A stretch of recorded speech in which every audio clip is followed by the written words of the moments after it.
Good afternoon, YouTube. This is our next assembly project. This is going to be an unbox and assembly only of the Jasion Roamer. This is the high step version. I've already done a video on the step through version showing how to assemble it from unboxing to complete ready to ride condition. And in this case, it's the high step. It's the one that is kind of considered the guys. So this is what you're going to get from FedEx delivered, and be aware that the package is roughly 60 pounds, 65 pounds, a little bit bulky. So make sure that you have some way for FedEx to deliver it to you in a place that you can easily open it and disassemble it.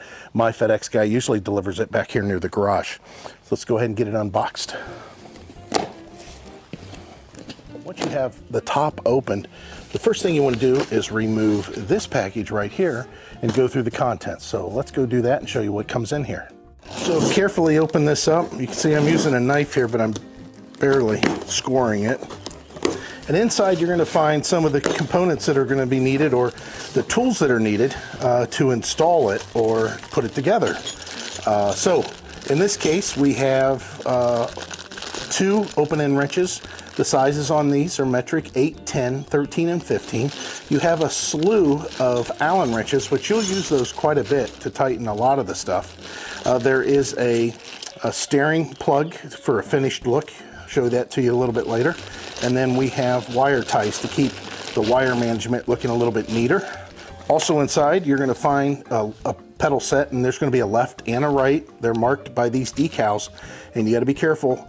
The right side turns in the direction that's on the label, the sticker here, and the left side the opposite. So lefty don't always mean loosey. You're going to find that out when you're installing these. Just make sure you install them correctly.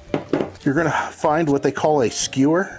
Some of the components to be concerned with here, and the order in which they go on is like this, in case you take it apart and something happened, you drop something. You have 2 cone springs that point the small side inward, and then you have these 2 washers that have tabs built into them. You have to make sure those are indexed correctly whenever you're installing it. And this is the skewer to mount the front tire and wheel assembly on the forks. The nice thing about this is you will basically take this side off, put it through the wheel and tire. I'll show you how that's done, and then you can assemble everything relatively easy. You should be able to do this on your own, although having 2 hands do come in handy, which I'll talk about here in the packaging. Finally, we have the charger, and this is a 54.6 volt 2 amp charger. I want to point out that whenever you're charging the bike, please be aware that there's a plug that goes into the battery. That goes into the battery first, and then once this cord is attached to the brick, it plugs into the wall. Don't do it reverse. Do not plug this brick into the wall and then plug this into the battery, because there could be a jump in voltage that'll cause a fuse to pop. Now, coming back to the packaging, what I like to do is start removing some of the foam and the bubble wrap, and recycle this. Make sure that you recycle your foam. Just don't throw it in. You know, we don't need any more in the landfill than what we already have. Now that that packaging is gone, what I'm going to do is I'm going to cut down the sides of the box, open it up carefully. Do not cut into the bike or any components of the bike. So be really cautious when you're doing this. What I'm going to do is create myself a work area by allowing this box to be unfolded. The bike will stand on its own, but you got to be careful because it doesn't take very much to knock it over. With the box moved out of the way, it's going to make it a lot easier for you to be able to cut all the wire ties that are holding all the components together and get those organized so you know how this goes together by following this video. So I'm going to do just that. So carefully look for the components, and when you're cutting, make sure that you don't cut something critical like a brake cable or a shifter cable. You're just wanting to cut the wire ties that's used, or zip strips as a lot of people call them, to hold all the packaging on there. What we want to do is get all the packaging free so we can start working on it. But there are more components in here. You can see here's the seat and the seat post, and then also the rack that they include. So we'll go ahead and get those taken off and show you what all the components look like. So this is what you're going to be left with most of the packaging off. You can see I've used the styrofoam that's on the back tire to maintain the uprightness of the bike. And then the handlebars, I did leave the packaging on the display, as I don't want the display to be damaged in any manner. But let's look at all the components now that they're out of the package. So this piece here is unimportant. There's a few of them on the box. This is just for shipping reasons, as is this piece here and this piece that's on the bike currently. Let me go ahead and try to pull that off. There we go. As these just protect the spokes and the axle of the wheel, and it protects the wheel's axle from damaging the box. Here's everything that comes with the bike. So you have your tire wheel assembly with your disc brake. Make sure that you pay attention to the disc brake whenever you're assembling using this. And this is the front wheel and tire. You have your front fender. You also have your kickstand, which is going to be the first thing that we mount. I'll tell you why here in a second. Of course, you have your seat and your seat post, and then the luggage rack. They include a luggage rack with this. And then all those components I showed earlier that come in the box to help you do this assembly. So first thing I'm going to do is try to find the wrench. I think it's this middle one. Yeah, that fits the kickstand, and we're going to install the kickstand first. The reason that we're going to put the kickstand on first is because once we put the front wheel and tire assembly on, in addition with the fender and the headlight, those all go on at the same time. I'll show you that in a second. We want to make sure that the bike has a way to stand up at that point. And the only way you can do that is with a kickstand. So first thing I'm going to do is collapse the kickstand, make it look more like this. And then we're going to remove the pre-assembled bolts and washers. You can see there's a gap here. We're going to put that on either side of the bike frame, and then we're just going to reinstall them and then tighten them. So now the kickstand's ready to be used. All we got to do now is put the handlebars on, and there's a lot that I need to talk about there. So what we're wanting to do is make sure that these forks are straight with the bike, because once we put the handlebars on, we need to make sure everything's straight. And we're not going to over tighten anything. We're not going to actually tighten everything to any extent either, because there may be some movement that needs to be done on your final adjustments before everything gets torqued. But the first thing we need to do is remove this long, and it's very long, bolt that goes down into the fork. And what this is that you're looking at is the shipping configuration to keep the forks seated in this head tube. Once this is loose, the forks could potentially loosen and fall down. So make sure that you keep pressure on the forks, or at least when you go to tighten everything back up with the handlebars on, that it is seated correctly if it does come loose, because you don't want a loose steering system by no means. Again, you can see how long this bolt is. You're going to maintain this bolt. You're going to use this bolt to put the handlebars on. You can discard this washer, which is not used in this configuration. You can discard this piece. They call it an aluminum mold, and it's for shipping reasons, because the handlebars are going to take its place in doing what these two pieces did with the bolt. When you put the handlebars on, you want to make sure that you run the wiring up on the left-hand side of the bike. It seems to have the most room. Some bikes require on the right side, some on the left. This is on the left side. And then you're going to put this collar down over top of it. What you're going to do is put this bolt now into the steering, and with that same Allen wrench, you're going to snug this down. And I say snug, you're not going to overly tighten it. You're just going to get it to where the handlebars are connected firmly to the fork. There's two more bolts you got to be concerned with that take a smaller Allen wrench, and that's these two bolts here. These are the cinch bolts. This is what's going to clamp onto that fork tube that's coming up through the head tube of the bike. But you're not going to do any of that until everything is in perfect alignment. You're also not going to over tighten the handlebars, which you can see are very loose at this point. That's because those adjustments need to be made once you have a seat on the bike, the front and rear tire, and you're sitting on the bike and adjusting it to your ride preference. You got to make sure you get all these angles right. And when you do tighten these Allen bolts, these Allen heads, you have to make sure that the clamping force is equal all the way around. So there should be an equal gap between this outer clamp piece and the inner gooseneck, that it's clamping onto the handlebar equally. You can't over tighten one bolt more than the other, because you're going to have a problem with the handlebars moving and potentially stripping out those bolts. Now we're going to prepare for the front wheel tire and fender assembly to go on here, but we need to remove this packaging bolt that's used to keep the forks steady during shipment. So we're going to loosen this inside one. This is a 15 millimeter. Again, they include that wrench in the kit.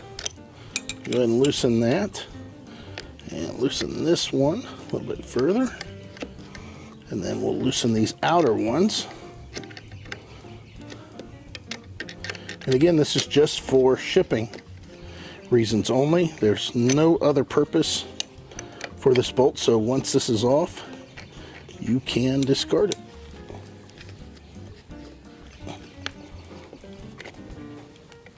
Now we're ready to put on the tire, wheel assembly, fender, and the headlight, which the fender and the headlight get mounted at the exact same time using the same bolt. I want to show you these bolts back here that are kind of hidden, and there's one on each side. That's going to be for the bracket that holds the fender onto the forks. You're going to slide this fender from the back side underneath the fork crossbow, and then this piece here, this bracket for the fender, is going to be mounted using these bolts. Do not tighten them, just get them started until you get this front bolt secured with the light. So now we have the headlight ready to go. We have the bolt removed with the washer. You're going to put the fender in place, but it's going to be the bolt going through the light bracket into the fender mount bracket, and then you'll snug that up, but not tighten it fully. The reason is because you're going to want to adjust this fender according to the tire. Now, I know most times you need to push the fender all the way up, and that's kind of like a general rule. But aesthetically wise, you may want to do something a little bit different. So just be aware, you may have to retighten all this after you've adjusted. And of course, you want your headlight, everything to be as parallel, even as possible with each other, so that it looks good and that it don't move around too much. Once that's there in place and you have everything adjusted, you can tighten those 3 bolts. All right, so now we're going to prepare for the front wheel assembly to go on. Again, we're going to turn our attention to this skewer. We're going to remove these 3 components, this cone spring, this washer, and the nut. Once those 3 pieces are removed, you're going to pay close attention to the brake disc side. You're going to put that skewer in. This is the open position, and this is the closed position.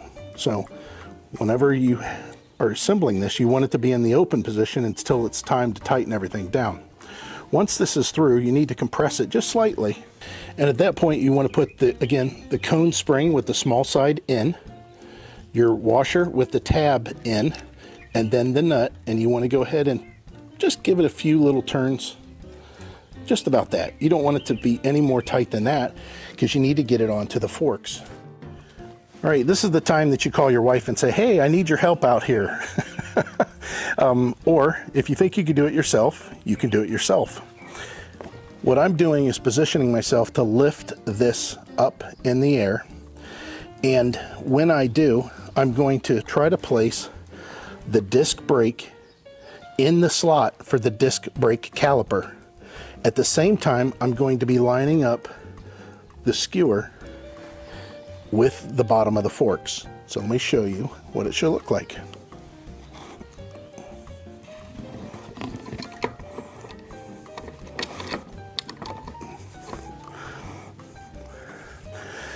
Now at this point it kind of looks like that it's in place, but it's not. Remember, these tabs have to be indexed correctly. So we're gonna get that one there. I'm gonna do the same to the other side. So I've indexed that washer, and now I've indexed the other washer. And at this point, I'm going to tighten the wheel and tire assembly by just turning the nut on the right hand side of the bike. But first I'm going to stand up here. I'm going to put the kickstand down to help me out. That's why we put the kickstand on. You got to make sure that the washers are going in, you know, these indentations are going in the holes that are provided in the forks. But what I'm doing is tightening down this nut on the far side away from the camera, and then I'm testing how tight it is with this here, and you can see that's pretty substantial. You should be able to put an indentation on your hand when you push it closed, but that's it, it's mounted. Now we want to check that everything is straight, that the fender is straight to the tire. Looks pretty good. Could use a little bit of adjustment. Don't be afraid to bend the bracket just slightly there if needed to be. But before we check the handlebar position and tighten all those bolts that I told you to leave loose earlier, I want to put on the rear rack and the seat post. Putting the rear rack on is really easy. You just have these two screws here, or when they get so small I start calling them screws. You're going to remove these two here, and then these two down here, or this one here and the corresponding one on the other side, just above the fender mount bolts. You're going to put the rack on, and you're going to start all of those loosely. Make sure all of them get started, and then once they're all started, you can tighten them and torque them to what they need to be. Now the sizes are different. You have a little bit smaller up top compared to the bottom that's a little bit bigger. Now the rack is on, we're going to put the tail light on, and since this bike has turn signals, you have to make sure that you put the lead-in wire here at the bottom. That way your left means left, your right means right. We're going to run the wiring up to where it's out of the way. You may want to run it behind and through the rack. And remember, they gave us those wire ties to make this look a little bit neater once it's done. So all that holds this on is a couple of nuts. So you have your wrench, which is an 8mm that they provided in the kit. Once those nuts are off, just put it through the bracket and reinstall. Do not over tighten this. You do not want this to be over tightened. All right, again, they have those wire ties in there. What you're going to want to do is try to just put this out of the way and tighten it up behind one of these bars for the rack to make it look a little neater. All right, so now we're going to turn our attention towards the pedals, and remember, they're left and right. There's marked. They do go in a specific way. The right one is going to turn in a traditional manner to tighten. You're just going to turn it forward, or righty-tighty as they say. And then it's going to be the 15mm wrench that we use for the front fork shipping bolt to tighten it. And you can see that when I'm tightening this, this kind of simulates a pedaling motion in the direction you'd go. That's why when we move to the other side and we tighten this one, we want to simulate that same pedal motion, which is left. So you're going to turn this to the left to tighten it. Again, snug that up. So we're almost finished here, and there's just a few more things to do, and that's put the seat on the seat post. This is like the setup for the front fork, and that's this same type of quick release. We're going to use this nut to do the majority of the adjustment. We're going to fold this up in a way to keep this seat post in its position and held in its position. Make sure you do not have this thing extended past this line. There's also adjustments that can be made here by loosening these nuts, and you can pivot the seat so that it may not be pointing up so high. In this case, looks like it's in pretty good shape right from the factory. But as far as the tightness, I can tell this definitely needs to be more firm. So we're going to loosen it to its open position, and we're going to turn this nut quite a bit. And then once we get it to the point where we want it, we go ahead and fold this over, and now the seat is held in place. So you remember I left this on so we didn't scuff or hurt the display. So we can take this off now. And the mount for the display is relatively loose. And that's for your own personal positioning. You'll tighten that, I'll show you here in a second.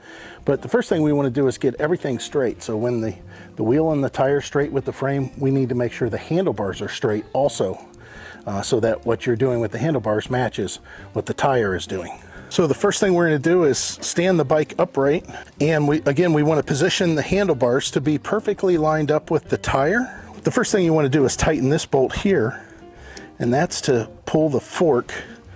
And don't over tighten, don't go crazy.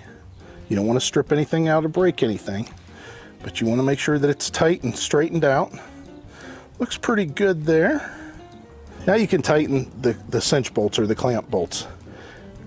Again, do not over tighten, but make sure they're really snug. Okay, now that that's tight, the next thing you need to do is adjust the handlebars. Remember, we didn't tighten the handlebars with those clamps.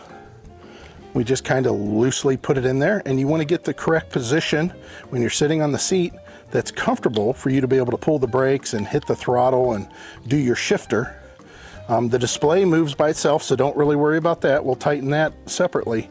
But you want to be able to get to all the components relatively easy. Your shifter, your horn, your turn signal, your lights, all those things need to be done relatively easy as you're riding down the road, so that you don't have to, look down and figure it out. You should just be able to put your hands on it. So thinking right about here is right. Seems to be right. So now again, we're going to tighten the bolts here, and we're going to do it equally all the way around, so that there's an equal gap all the way around. So once you have the handlebars in position and tightened, now it's time to position your display. Then use the Allen wrench to tighten the display to hold it to where it's comfortable for you to read. Again, easy to see while you're riding down the road. As a finishing touch, we go ahead and put this plug in here to make that look a little bit neater and to keep from water building up in there. Now's the time to go through and check all of your brakes. Make sure that they stop. Make sure your tires are inflated. Make sure your shifter works correctly by turning the pedals by hand with the bike off. Do not turn it on at that point. You just want to see if the gears work. Go through the shifter, make sure everything works there, and then turn the bike on and get familiar with all the settings that are in the display. Go ahead and charge your battery. Real simple to do. There's a port on there. You plug it in. Once the light on the charger turns green, you'll know that you're full charge. Pull the plastic off all the lights and check those. Make sure your turn signals work, your horn, which we already did that pretty much by accident, and you're ready to go. This bike is ready to be ridden. I appreciate you guys watching, and as always, we hope to see you out there. Bye.